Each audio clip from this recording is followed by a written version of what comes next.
Welcome to Embody Your Brilliance, a podcast for visionary daughters of immigrants and creative entrepreneurs. I'm your host, Eunice Kimian, somatic life and business coach, mom, and Korean American eldest daughter of immigrants.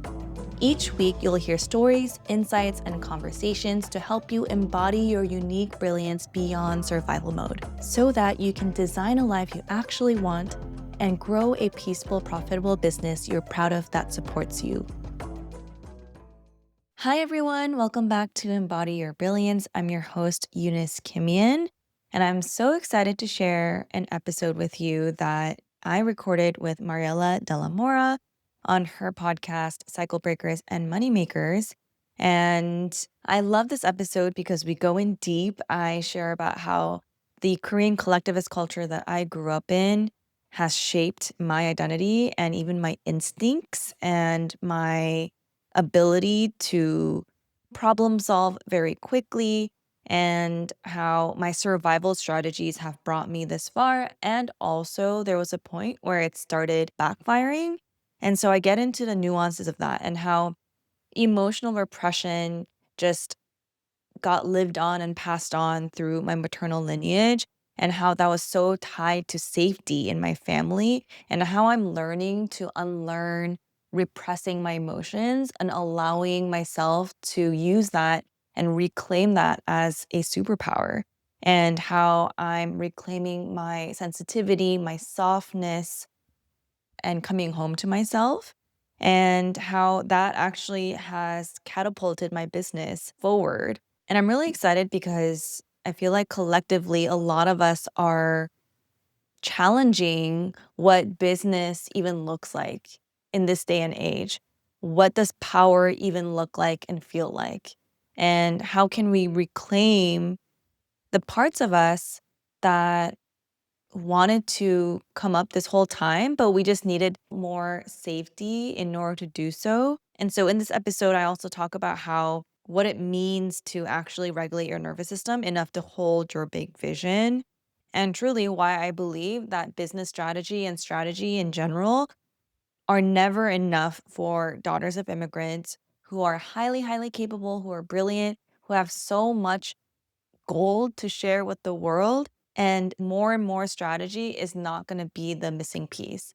And that missing piece is that intersection of somatics, entrepreneurship, and culturally informed support. And I believe that all of us have a special magic, our own frequency to be able to share with the world. And if you keep seeing that vision, if that vision keeps calling you forward, it's not a coincidence. And I'm so excited for you to listen to this episode because it's a reminder and an example of how being able to hear ourselves again, being able to access our brilliance consistently, our ability to trust that brilliance is going to make a world of a difference on your journey of bringing that vision to life. All right, let's get into the episode. She is a somatic business coach for visionary daughters of immigrants and creative entrepreneurs who are ready to grow peaceful, profitable, creative businesses that they love. She is a 1.5 Gen. I'm going to ask you about that later. Eunice, a Korean American eldest daughter of immigrants and a mom. She understands the pressures that come with being the responsible one, in air quotes, and prioritizing financial security over creative joy. She has more than 10 years of experience in somatic coaching and culturally informed nervous system healing, more than 10 years in entrepreneurship and business growth strategy. And she helps you to access your zone of genius, become more visible, make more money, and embody your brilliance without burning out or diluting your magic. So very excited to have this conversation because as anyone who's followed my podcast or my brand knows, somatic coaching and just somatic elements have been an absolute life-changing element to my own business. I could not have the business that I have without it. And I'm excited to have this conversation because I think we're going to talk more about what is beyond knowing how to do a thing and doing it, or strategy, or what's the difference between mindset and things that didn't begin with you. So with that being said, welcome Eunice to the show. Thank you for being here. Thank you for having me. I'm excited for this conversation. Yes, we had a whole like pre-conversation before we even started recording, and then I realized like, oh, we can go in so many directions with this. But I think that what I really kind of had in mind was like, I think people are going to learn so much from you and about themselves through the conversation we're going to have today. I think especially for things that they think are a personality trait or something that's wrong, quote unquote, wrong with them, or something that only happens in their families. I think us bringing this conversation is going to help people just feel a lot less alone and a lot more like, I don't like to use the word normal, but like more validated, I would say. Mhm, Because mhm. business is just so much bigger than like the information and the doing. So Yeah. I'm excited for us to have that conversation. Same, same. So I wanted to start with kind of a bigger question, because in you answering this question, you're going to tell us what you do. So instead of me being like, what do we do? Because we just talk, we didn't talk about that. Was why is it that daughters of immigrants need somatic and business coaching together? Just talk to us. Firstly, I would say, what is somatics? And Mhm. then why do we need it? Yeah, thank you for asking that question because I think for most of my life as a daughter of immigrants, I wasn't necessarily exposed to the term somatics. Yeah. But if you actually go back in history, in a lot of our cultures, that is what our ancestors have practiced over the years. So, Hmm. soma, which means body. So, this is a fancy word for saying mind body connection, Hmm. nervous system healing. So when we look at Western styles of healing or therapy, it's very much focused on the mind, Yes. mindset or talk therapy. And what many of our ancestors practiced is understanding that the mind and body are not separate. And the reason Mm. why this is so important for daughters of immigrants and specifically in entrepreneurship and creative work, I think that's like a deep unmet need there because it's so nuanced. It's not just our minds and bodies are connected.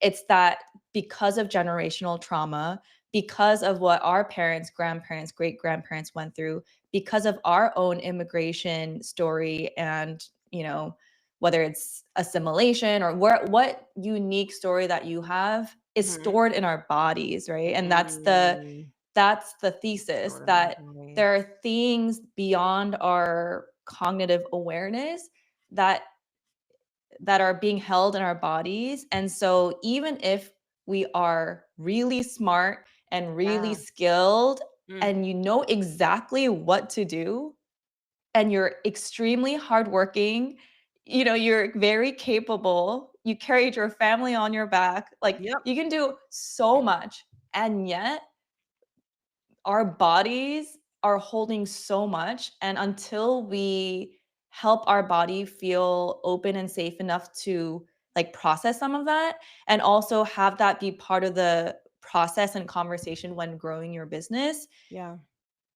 that'll be the thing that blocks you from the thing that you want, not Mhm. our ability to think, our ability to problem solve. Like, I Yeah. really have zero doubt with my clients and daughters of immigrants in particular. Like, we are so capable, but it's Yep. often the element of safety, the element of feeling seen, and also Mhm. understanding why our parts of us are not allowing ourselves to move forward in the way that we say Yes. that we want. So it's Yes. like somatic business coaching to me is like, in my opinion, revolutionary because it meets the needs of like daughters of immigrants who are creating something new and are so ambitious and are so capable. And it's like the key, or it's like the Yep. skill set that's extremely nuanced that allows us to give us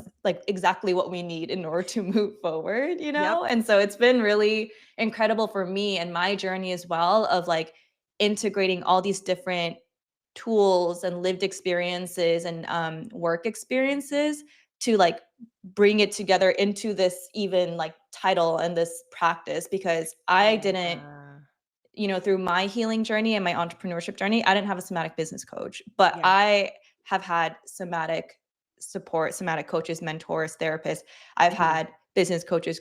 So it's almost like I've been like Yeah. accessing it through multiple different things. And I Yes. realized, Putting it oh, together I yourself. am the bridge. And I Yeah. realized like, oh, that's the role I'm here to play right now. So it And it's feels so really funny because 'cause I'm good. like, that's really you being like, "This is the unmet need." Because there is, like, when Yeah. I talk about unmet need, I'm like, there's literally something out there that folks are experiencing that they are piecing together in different ways, and sometimes that works, and other times Mhm. they need to be looked at in, like, together to understand how one is affecting the other, and just, like, kind of how you said around, like, this is never ever been a capability problem, especially when you think about daughters of immigrants who grew up really quickly, had like adult level of responsibilities at a much younger age, really in many cases were like parentified and like really put these Mhm. expectations on us. It's like we don't have a work ethic problem, we don't have an ability problem or an intelligence problem or any of those things. It's really like the mind and body are not on board together. One is saying they want something, the body is not on board, and like how do you actually have that dialogue and create that safety and capacity, which Yeah, is yeah. especially when we've all had different flavors of how we were taught to work with like resistance and body. Because I Mm. in Yeah, my talk to Korean us about American. that, because 'cause I'm like, I don't think people realize that we were necessarily, like, taught to disconnect ourselves from, like, our Yeah. body or not read it or, whatever that is. Yeah, I would love to hear that because I think that this is the story behind like we grew up disconnected from like the mind body disconnection is almost like innately part of the daughter of immigrant experience, is not something that I think we're aware of unless we actually work with daughters of immigrants, as both of us do. We'll start to see there's like common threads of like Mhm. why do we in particular experience this. I don't know what to say more, but like it's definitely like a very common theme. Like tell us about that. Yeah. I love how you phrased it because it's not random. It's not just something we made Yeah. up. It's just not like you said, it's not a personality trait. It's Yeah. literally like ingrained from a cultural like macro level. Yeah. And so like when I think of even the country of Korea where Yeah. I'm from, so I Mhm. immigrated to the US when I was 7. And so Mhm. by when I say 1.5 gen, it's when I immigrated when I was a child or a Mm. teenager. So it's almost like you're even in between first and second gen where Yep. you like I was born in Korea. I went to preschool, first grade in Korea. That Mhm. was who I Yeah. am. Yeah. And then I immigrated, and then it's like, by the time I'm 7 years old, I'm, like, talking, I'm going to Yeah, school, you have your and own then I'm identity. switching. Mhm. So now it was like I literally remember, like, my 7-year-old year. Like, I Yeah. remember the transition and, like, learning a new language, ESL, all the things. So it's a very Mhm. interesting, place to be, and I always felt kind of like this alien, and, Yeah. it's been a reclamation journey for me of, like, all my different identities and upbringings and viewpoints. But going back to the point of like, how is this ingrained in us? So Korea as a country itself is, in my opinion, epitome of pushing through. So Mm. as a Okay. country, we've been through so many years of colonization, of oppression. We're a small country sandwiched between there's like China, there's Japan, there's US. There's always the whole history of Korea was like there's always someone's gonna invade us and Oh then we're gosh. gonna die. And so we have we have not Yeah. enough manpower to defend. So our strategy has always been defensive. It's never like we're trying to invade other Yeah. countries. It's like we're always just like, Understand. please leave us alone. You know what I mean? Mhm. And so I think by virtue of that, there's this mentality of like hypervigilance because like That something's makes gonna sense. happen. And also because of colonization and oppression, it's like like all the years of being told you're less than, I Mm. think that does something to you. It And so does. generationally it just keeps going down. And then if you start adding like um so yeah, with the Japanese colonization and then the Korean War that happened, um we were one of the poorest countries in the world. Like it just destroyed the country. Mm. And Korea, I think they call it like the rising tiger or something, but or the miracle on the Han River. As a country, we rose up like economically, like extremely, extremely rapidly.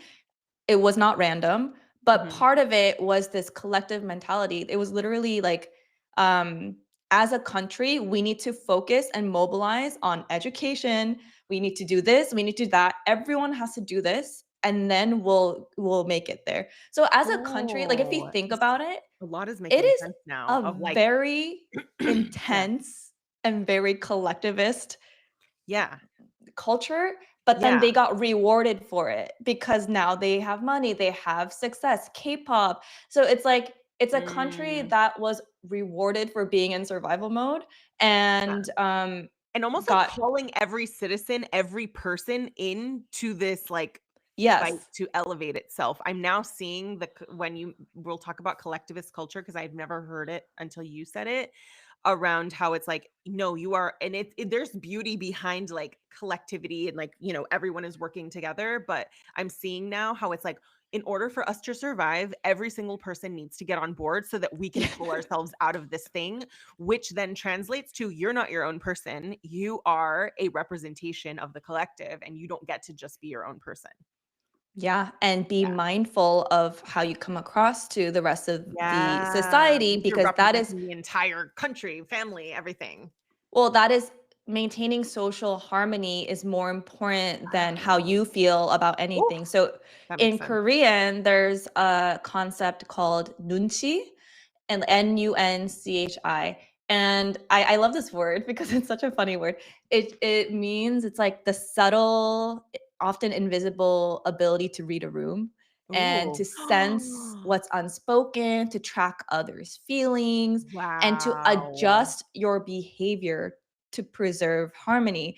And so it's not just Wow. like emotional intelligence, social skill, it's an expectation when you're born, like It's you almost like need to read emotional the room. enmeshment. Because I think about how Emotional there's emotional enmeshment. intelligence and then there's emotional enmeshment, meaning I need to embed myself into the emotional tone of the room so that I can mirror it back, so that I can adjust, so that I can survive and or preserve social harmony. Like when you said that, I was like, "Ooh." It Yeah. touched my I chest. I personally always perceive the word as more of like a skill, but the thing Yeah. is because of the collectivist nature and expectation, the skill ends up being an expectation. So like I Yeah. always use nunchi in the sense that like yeah, I can read the room, you know what I mean? But um the problem with it was that when I immigrated and I have always kind of struggled with like um that tension between having to follow this social harmony thing and also just being myself. Yeah. And I wasn't acquiescing enough to adjust my behavior to preserve harmony. Like that's the rub in terms of like Uh, me being an entrepreneur, going yes. my own path, being visible. Like Mhm. it's like this feeling of like, I know you expect me to do this, but there's a part of me that doesn't want to do it. So it's Yep. this like, it teaches you to stay small enough not to disrupt. Yes. And it teaches you to be humble, not to offend people. And then I think as a woman, there's also a separate level of nunchi involved because it's like, as a Yeah. woman it's a highly patriarchal society. So Mhm. there are certain things that you shouldn't say and like you should be modest, you should blend in and almost like being Mhm. too visible is like rude and inconsiderate and inappropriate. That And makes so sense. this is There's even all more coming people to up. consider. I think about it being a woman or even being a mom. It's like there's more people to consider according to like the culture of who you're representing. Like the whole point is that you're not supposed to make other people uncomfortable. But imagine how Mhm. this shows up when you're, like putting out an offer or raising Oh, your yeah. rates or like becoming like Yep. saying your undiluted thought leadership. It can make some people uncomfortable. It And doesn't it's mean it's actually supposed wrong. to. Like, it's actually supposed Yeah. to make your future clients a little uncomfortable sometimes too. So, like, it's almost like, yes, this is explaining a lot around how, like, even in different cultures, because I think about even in Latino culture, which also is not a monolith, there's like a lot of variations there around culture. But the element of you are not an individual, you are an extension of your family is more of what that looks like there, where it's like you are a representation. So, like, you don't get to have your own thoughts without them kind of being like co-signed and or having your entire family chime in on your behavior and on your decisions, and even neighbors, and how like that's a normal thing. So it's like it Mhm. then becomes like you are so embedded to, or it's so embedded in you to think, how is this going to be perceived? How am I going to be perceived? What is this, going to be? Is like we're not raised to be like, be who you are. Who are you? Like we're not even raised to say, well, who are you? What are you interested in? And what do you think about? So it's like we're facing like the opposite of what was rewarded and centered culturally, Yeah. in different Yeah. expressions of that culture. So wow. Yeah, and because the validation then or sense of worthiness is coming so externally and like so collectivisty, it's really hard to carve your own path. And I think so Mhm. many of my clients, it's like they're extremely successful, you know what I mean? Like a Yeah. lot of the careers they come from, they have really good salaries, like they're incredibly skilled at what they do, Yeah. and yet there's this lingering feeling and this deep inner knowing that part of the reason why they went that path was it was the secure, safe, respectable option, Yeah. whether it was coming from their parents or even internally for Yeah. themselves, because as a daughter of immigrants, that sense of safety and security is oftentimes number one. You know, that's like a Yes. driver. And like, it's also this guilt, like, oh, your parents sacrificed and did this for Yes. you to have an Payback easier life. And then, for sure. And and the I constant also, comparisons between the different like circumstances, right? So it's like being very mm-hmm. hyper aware of sacrifice, being hyper aware of different options that you have that your parents didn't have, and all of that. So, Yeah.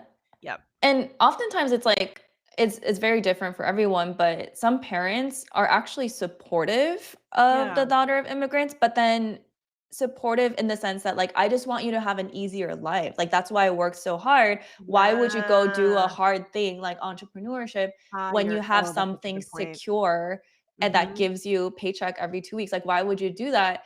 And it's like oftentimes the daughters of immigrants that I work with, it's like this doubt that keeps being planted of like, oh yeah, why Yeah. am I doing that? Even though there is a part of them that always knew that this is what they wanted. So I think that inner struggle, especially when you're in the growth season or ambiguity season, where you're like trying to figure out product market fit for your offer. So it's like you need to have high conviction and self belief to make it through that stage, or maybe you're in Absolutely. scaling mode and you're becoming more visible and you like, you're attracting like more feedback and all this Yeah. stuff. You need to be in high conviction of like what you're doing, but Yes. imagine you're having high conviction to some degree, but then externally, the people who you love the most and love you the most are planting this like loving feedback around, I just want you to feel safe. And you're just like, Yeah, I just I want you to mean, be me happy. I just too. want you to be okay. And it's like, but with not understanding it, it's like you almost have to recommit to the yes at every stage with a different intention. Because I think about how when Mhm. you don't have a business and you're trying to start a business, there's this thing of like, why would I leave financial security in order to dive into like something that generally costs some element of money depending on your business model? And there isn't that guaranteed, or like, we don't know when it's going to pay off.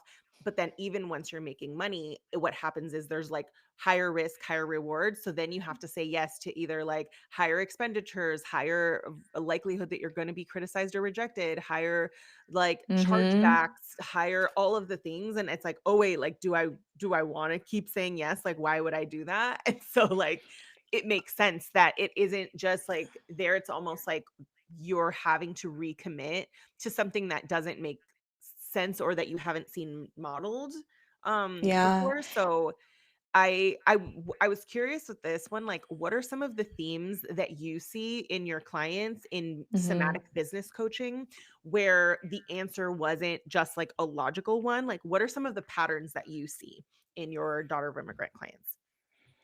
So, one specific example is you already know exactly the macro strategy and the micro strategy. Like you Mm, have this offer, you want to sell this, you have an income goal, we broke it down. So you know exactly who your target audience is, you know exactly how to do it. You're going to like do outreach, you're going to send the message, you're going to get them on a call. Like we are all good. All you have to yeah. do is All just the literally like information. do the thing. And then do you know how to write the message? Do you know how to do the call? Like yes, like the skill set is already there. Yeah. Like we have already planned it, all of that stuff.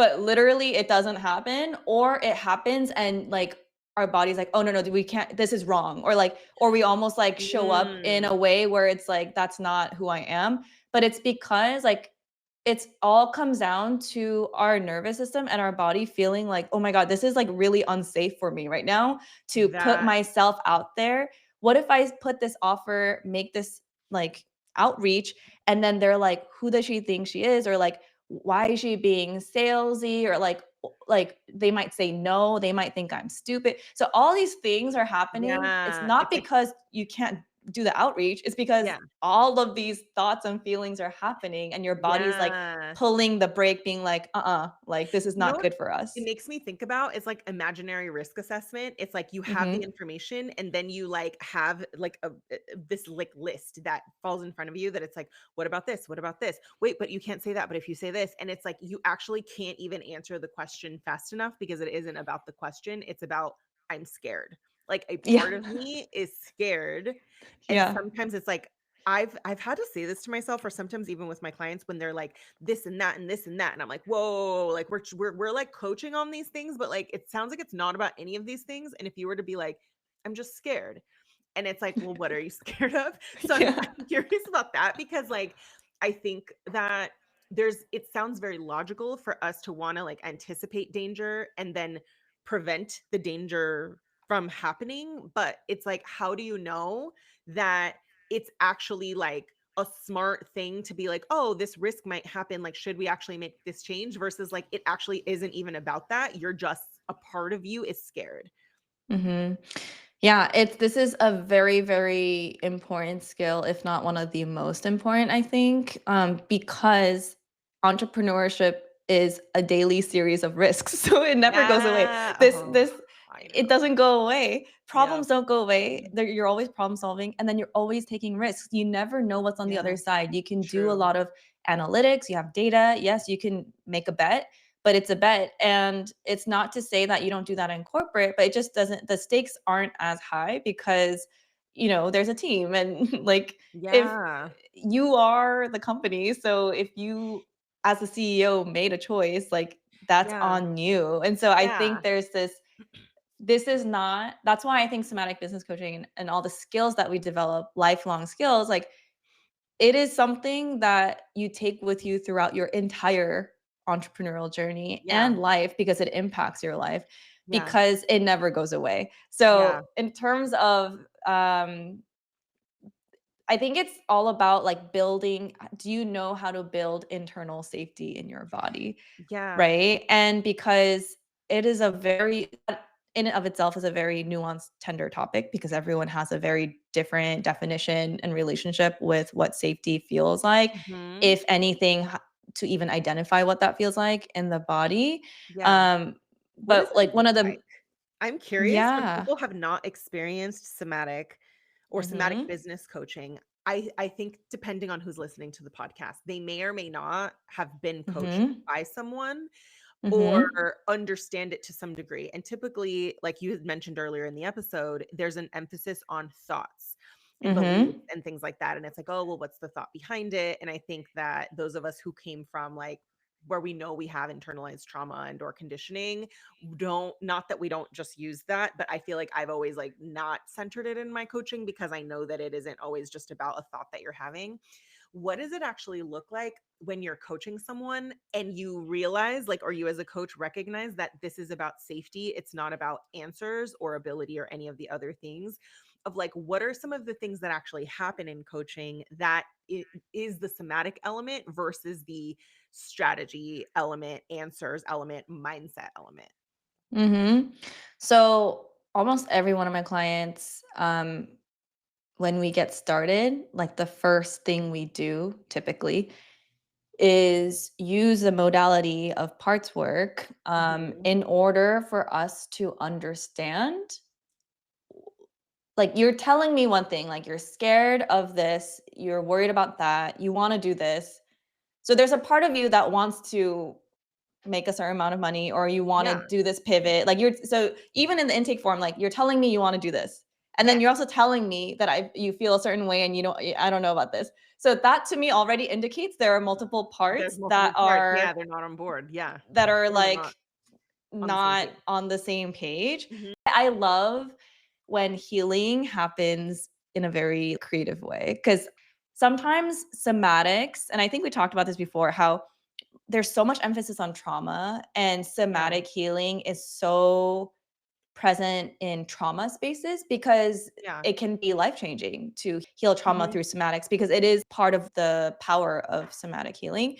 And I've experienced that too. But what I've also experienced on my own healing journey is how creative it could be, how somatics can Mm. awaken creativity, love, Tell us and about how, that, because when you're like awakening yeah, creativity, what I think about when you say that is I don't know the somatic element of it, but what I will say is that what I've seen as a coach for daughters of immigrants is that like we have a harder time accessing our creativity because that requires you knowing what you want and having that be something you've practiced, doing something or trying something without always knowing what the end result is, and expression, all things that are can feel very foreign to us, which is why yes. something like creativity that brings them all together, it's kind of like the knowing, the not knowing, the knowing who you are, the not knowing the outcome, and then expressing yourself.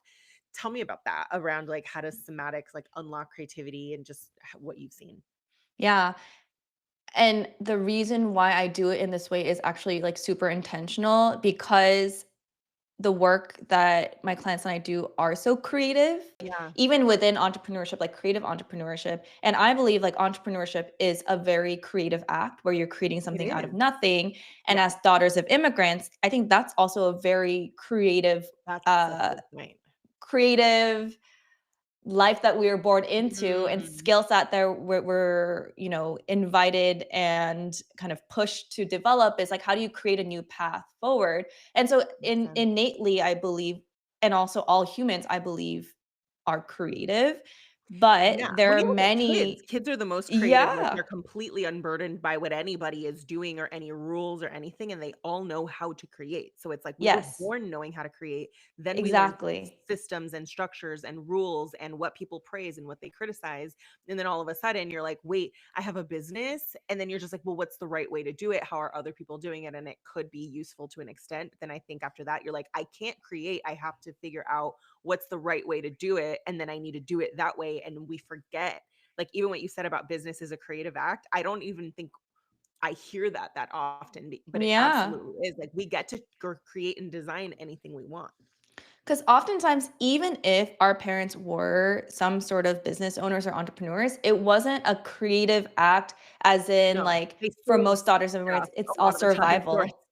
yeah, It's all survival. So that's what we've been modeled, like entrepreneurship or business as survival. So it makes sense that we're building it from that lens of like, what if I send yeah, this DM and they judge me or leave me or whatever, like I'm screwed. Like I don't like yeah, the survival brain is like, oh my God, we're gonna die. You know what I mean? And so yeah, yeah, you can't access the playful, creative, like magnetic version of you because the survival part of you is like, this is not a game. Like we need to survive. Like you need to yeah, like not you need to let me lead.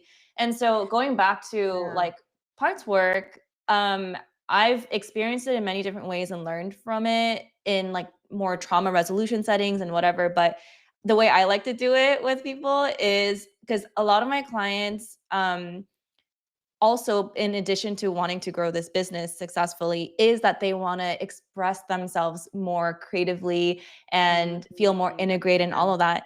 And it also just like it's very meta. Like it helps by exercising that creative brain, you also make really great decisions in business because you're able to access that Yeah. brilliant part of you. And so even the Yeah, it's way almost we like the do. problem-solving part of your brain is often hidden behind Yes, creativity because problem-solving is exactly. creative. So it's Yeah. like we don't see something that's right in front of us. I've seen this on the emotional intelligence side, Mhm. because I'm a certified coach on that side, where it's like they will see it and it feels like insurmountable, and then another person can come in and be like, "Oh, isn't it just this?" And they just Yeah. didn't think about it, but it's like that feels like it's not creative because it's not like let's say like you're not doing a painting, it's creative in Mhm. terms of like what is a thing you haven't thought about before that might actually work or that you might enjoy. Yeah. Yeah. So even the way I start off with my clients, and do parts work together isn't like, let's solve this issue or Yeah. let's like resolve this trauma or whatever it is. Like it's very much like, hey, like, come on this journey with me.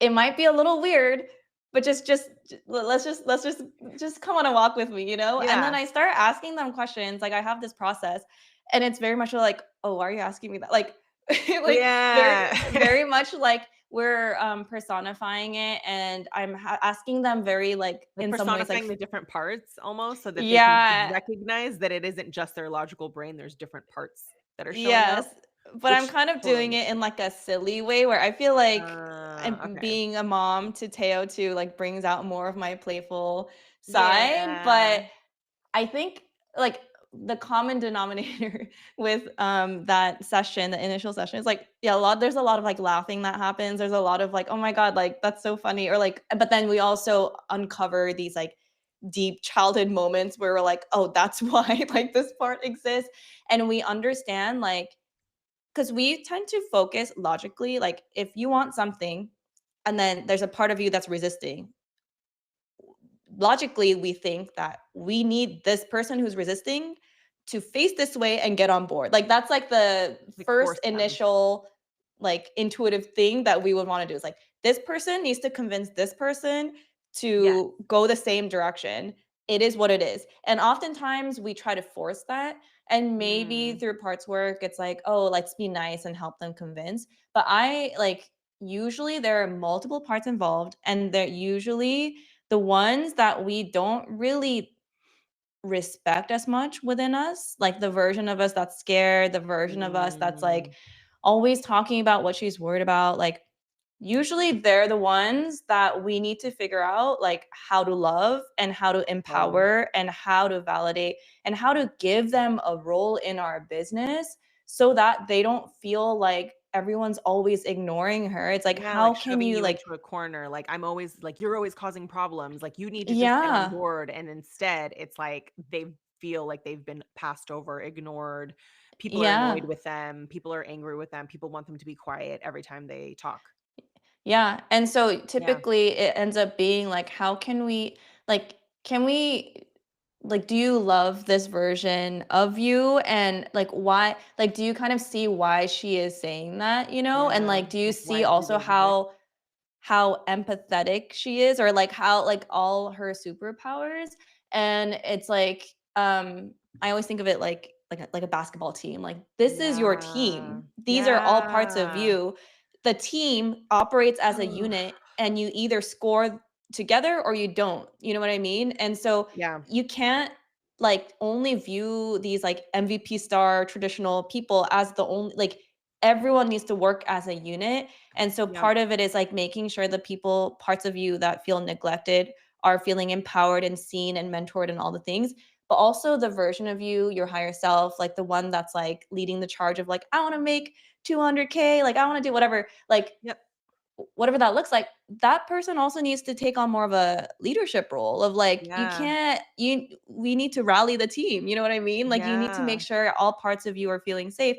And so it's this like really fun, like motley crew, like adventure we go on of like, yeah, who's actually running your business and can we reorganize and restructure your team for your business so that it's, it makes it's aligned with your business goals and your life goals and so yeah, it becomes a shared language from which we can navigate the entire like 6 months together because now 100%. anytime something happens, like is it this version or like what's Mhm. happening here? Like, okay, can we gather for a little meeting? You know what I mean? So it becomes a very like Yeah. fun, playful, but also like deeply illuminating And experience. healing. You know what this is making me think about? What somatic coaching taught me around those parts was like I named them and realizing that there was one that was very, very predominant and she's always, always there, mostly because like she was always there as an eldest daughter and all the things, and I call her Mhm. clipboard, and so she's holding the clipboard, and so you think about a person with a clipboard is generally in charge of other people, and so she's, like, checking off and being like, "What are you doing? What are you doing? Okay, we're gonna be on time," and, like, she's holding the clipboard, and what it taught me was, like, I had her, but then I had almost, like, my inner child that, like, couldn't be a kid, couldn't have feelings. People would be mad at her if she had feelings. She didn't wanna be criticized. She was motivated by not being criticized. And so it's like, if I shut her out and clipboard is like, "Stop being like a baby.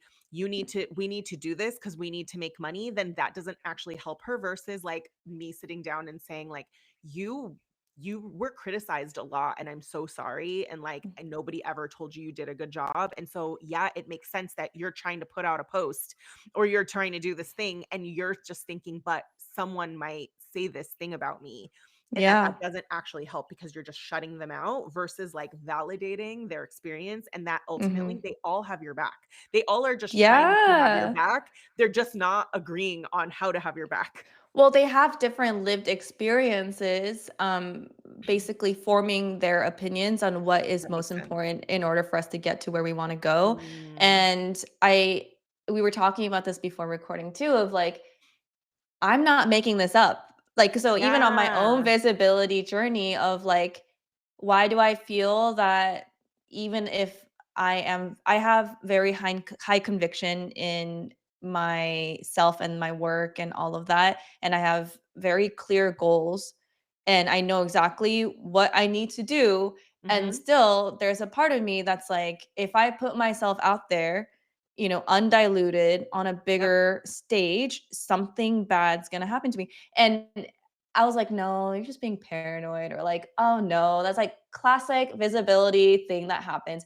But then I talked to my mom, Yeah. and and she's like, "Oh yeah, that makes sense because, in preschool this happened to you, in elementary school this happened to you, in middle school that happened to you." And I was like, "What?" Like I just Mm. suppressed all of that away because I guess it Yes. was so painful. But then, and even looking Yeah. at macro culture in Korea, there's so many examples of when you're visible or a public figure, like some bad things can happen to you because of that scarcity and Yeah. collectivist mindset.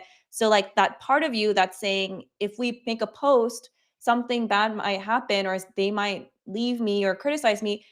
Yeah, it's true. Like, you Like, probably you've actually experienced seen evidence that. in your culture or in your family that this She's not actually making it doesn't. up. Yep.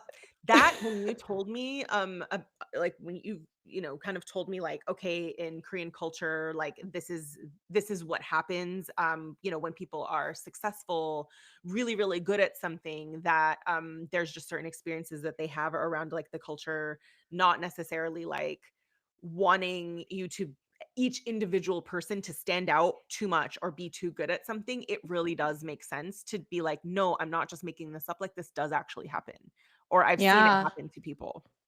Yeah, so I almost feel like as daughters of immigrants in entrepreneurship, there's parts of us that, like, when we tell that part of you that's like not on board yet to get on board, it's a Yeah. little bit like gaslighty, being like, no, like, why are you worried? Like, you shouldn't worry about that. But it's like, no, Like, like, it makes no, but sense it why you're actually has worried. happened. It, And and sometimes it's it's happened in your true. childhood, like, in your home, where that part is Yeah. like, "No, but we actually got yelled at." Like, "Yo, no, we Yeah. actually got told this thing." Or, it's like, "No, but I've seen it happen in my extended family. I've Yeah. seen it happen in my culture. I saw it happen to a pop artist," or whatever, that it's like Mhm. validating that is so Yeah. important. It's Yeah, the validation piece, I know some people think it's just like, you know, um, Almost yeah, like just be nice to yourself, yeah, be yeah, compassionate. It's just like like therapy speak or whatever. No, but actually, like as human beings, all of our nervous systems and our bodies need validation because we are social animals. And if you go back to our ancestral, like caveman days, it's like yeah, if you don't fit into that group that you're in, you will yeah. die, You'll because if die. you're in the jungle by yourself, you're going to get eaten. So Yes. our primal brain is wired for social connection and resonance and being part of a village, because Yeah. it's true literally that if they reject you, there's a big chance that you might not survive. Yes. So now it's showing up in when we're trying to do outreach, you I was know? gonna say same thing with kids. So which is why whenever I hear you need to stop caring what people think, I Mhm. personally think it's like the most basic, unhelpful advice ever. Because to tell someone you think this, but you should just think a different thing is wildly unuseful. And it's not to say you should care what people think or you shouldn't. It's really saying, why do we care so much what other people think and why does it make sense?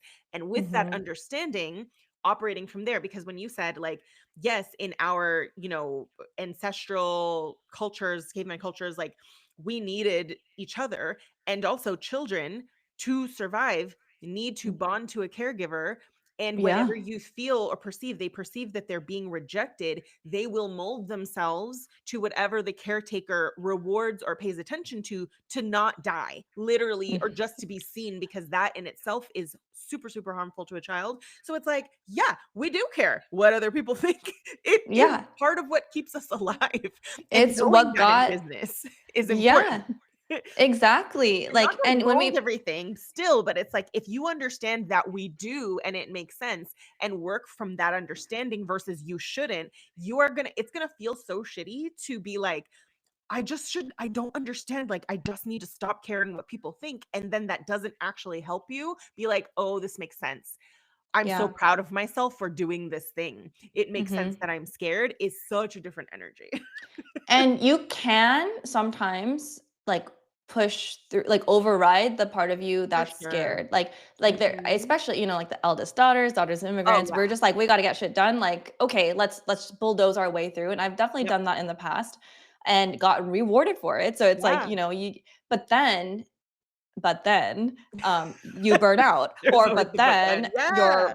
I had chronic back pain. That's how I got into somatic healing. Yeah. But then you start crying uncontrollably. That's that like the money doesn't stay, the growth Yep. stalls. Like, it's never a sustainable option because we Yeah. cannot be in that state of survival all the time for our entire life and expect that there is no cost involved. So we So cannot powerful. like avoid this because it'll catch up no matter what. And if you want to build a business in a sustainable way, in a way that supports you long term, Mhm. and in a way that feels peaceful, like, this is an unavoidable Yeah. situation. And Yeah. so it's like, I think that's what's been, like, my firsthand experience of Yeah. navigating entrepreneurship. Like, I've done it in those ways too, and Yeah.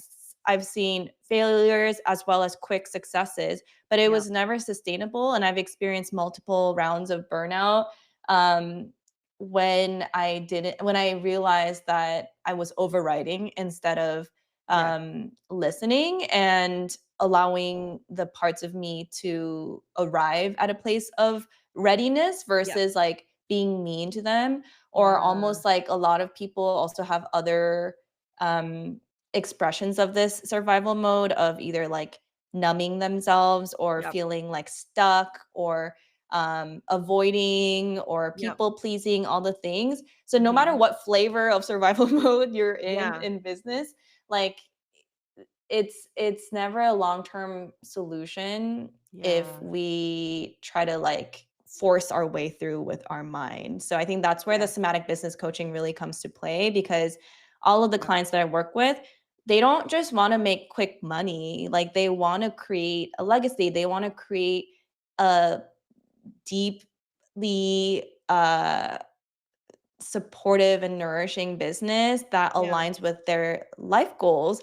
And so Yeah. for that, like you really have to be figuring out like how do I want to build this business, not just like what is the business, you That know? makes sense. Yeah, it's the bigger questions. It's funny because I was going to ask you a question and you answered it around like how does somebody know that this is like what they need, and you really like you Mm, spoke about it throughout the episode really. I think it's like the disconnection between either like not wanting something different that's more aligned with you and like what it is that you want and your values, having a desire but then having resistance and going in circles, and like a part of you like kind of not being on board, challenges with visibility and like fears around that, and expression, all of those things. It sounds like we throughout like our conversation, I'm really seeing like there are these themes that I know I've seen, in my like years of coaching daughters of immigrants that really accept that I will look at it from like a different lens, but I think like how you've described it is like understanding that those parts are there to give you information, and how do you actually work with them is really the only way,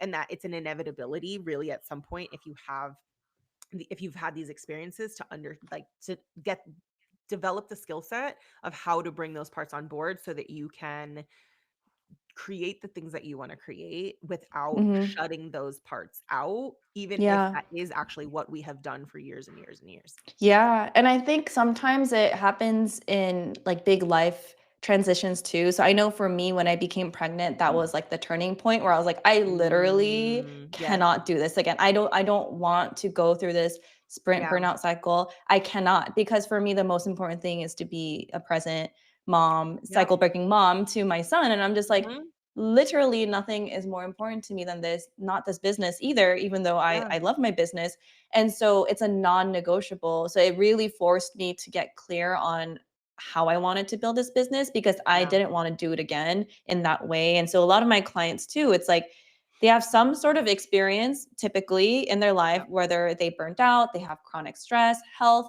things happen, or they want to become a mom or Yep. whatever it is. And then it's like, okay, we And they need to wanna do do it this in a differently. way that makes Mhm. sense. And we don't want to repeat what happened because that was terrible and also not aligned with how I want to do it. And also, that's what traditional business worlds preach, like growth at all Absolutely. costs, all of that stuff. So, And it really often depends on identifying who's that. creating that. Like, who is the person Exactly. taking it? If they haven't had to work through these things to that degree or at all, then it's not gonna be included. Or who That's what makes sense. understands Who understands it, like the yeah. nuances of like capacity too, because I think it's like easy to say, yeah, grow a peaceful business. Like if Yeah. you can sleep in, you can do your Oh, yeah. thing. And I was Yep. like someone who's like breastfeeding, and I'm just like, no, No, like we there's like can't. actual constraints. Yeah, I'm like, So, "No." you know. And I think if you've ever felt that intrinsic, like, no, that you hear advice about you should or you shouldn't do this, and your body is just like this, like, no, sometimes it's shame, but I think we've gotten to a point where I'm like, no. And it's like, if it's no, that means I reject it. That's not for me. That is for Mhm. someone else. That does not Yeah. reflect my lived experience. Um, Yeah. I wanted to so thank you so much just for like I wanted to ask you a couple questions to wrap up, because I think that this is just really it's almost like taking you're zooming out from business and looking at like the whole human, not just the whole human in their life, but like their family history, cultural, like country, all the things that like shape us, that are so much bigger than business, and then with that understanding being able to create and move forward in a way that like honors all of those things versus like shutting them out, villainizing them. I wanted to ask you, number one, is there anything that we didn't talk about, or that I didn't ask you about, that you just want to like leave us with, remind people of, anything that you just wanted to say before we close out? Yeah. I think two things. One is with my own ancestral connection journey, generational healing journey, looking at my maternal lineage in particular, Hmm. the theme of sacrifice is just everywhere. Like, Yeah. my grandma, like when she became a mom, she gave up her career. When Yeah. my mom became a mom, like there's so many ways that my maternal lineage ancestors had to sacrifice in order to survive. And I think for me, that was something that was so important to me as I became a mother. Like, how can I create a story and a life that doesn't just center around sacrifice, especially as a mother? That was like a big part of me. And I think 100%. that shows up in entrepreneurship too. It's like, how can I create success in a way that doesn't involve me just sacrificing my health, my joy, my creativity? Yep. Because I don't want my son to feel that that is the story that I'm like passing down Mm, to. So when we talk about breaking yeah, cycles, like to me, this is my way of breaking cycles, right? And absolutely. I I think that kind of goes hand in hand with this idea of like embody your brilliance. Is like Mm, the brilliance is already within, but there's just so many reasons, actual logical lived experiences and generational trauma reasons why we are made to believe that we shouldn't embody our brilliance, and Yeah. also like skill sets that we're not taught in order to embody like what it is that are our birthright in order to shine, to be seen, to connect, to create. And Mhm. so I wanted to leave you with that. Like, I think there's just so Yeah. many themes of sacrifice that I think that I've been working through and healing, and I love supporting folks through. But Mhm. really, at the end of that tunnel is like the fact that you can really not only claim your magic, but be able to actually shine because you've like dusted off the Yeah. diamond, you know what I mean? And like everyone's a different color of gem, but it's like that, even that's like a realization of understanding like what kind of brilliance do I bring, and Yeah. how can I allow myself to actually shine safely Yeah. and like be unapologetic in that shine, in that brilliance. So that's Yeah. what I feel really passionate about and feels alive in me in this moment. And in that, it doesn't even ask the question, do you have it? Like, you have it. It's like it is in there. And that really what we're doing is like releasing all of the barriers between us and being able to like express it. Which Mhm. I think is such a good segue to my next question, which I was going to ask, because you talked about embodying your brilliance. Um, how, how can folks follow your journey, learn from you, be in your world, and like work with you? Like, what do you have coming up? Tell us more about that. Yeah. So by the time this episode goes live, my podcast Embody Your Brilliance will be live. So check it out. I'm so excited about it. And you can also find Yeah. me, DM me on IG at Eunice Kimian. I love hosting somatic healing circles and fun events. And so join my email list to know about the upcoming circles, and check out my one-on-one somatic business coaching through my website, eunice.kimian.com. Thank you so much, Eunice. I so appreciated just everything. I loved our whole conversation, and thank you for being with us. Hope you enjoyed the episode. And if you're ready to embody your unique brilliance, your zone of genius, and grow a thriving, fulfilling business that reflects who you truly are, and you're ready for that vision to finally come alive, I would love to support you through one on one somatic business coaching. I'm officially booked out for Q3 and am now enrolling for October start dates. I have 2 spots available for Q4. So if you're curious to explore what that looks like for you, book your clarity call today. I would love to learn more about your vision, some of the roadblocks you're facing, and create an action plan together for the next 6 months and help you become the magnetic thought leader, entrepreneur, creative coach, speaker, consultant, human you know deep down in your bones you're ready to be. And if you're ready to become more visible as your whole integrated, undiluted self and make more money with relaxed confidence, book your clarity call today. And I look forward to connecting. All right, y'all. See you next week.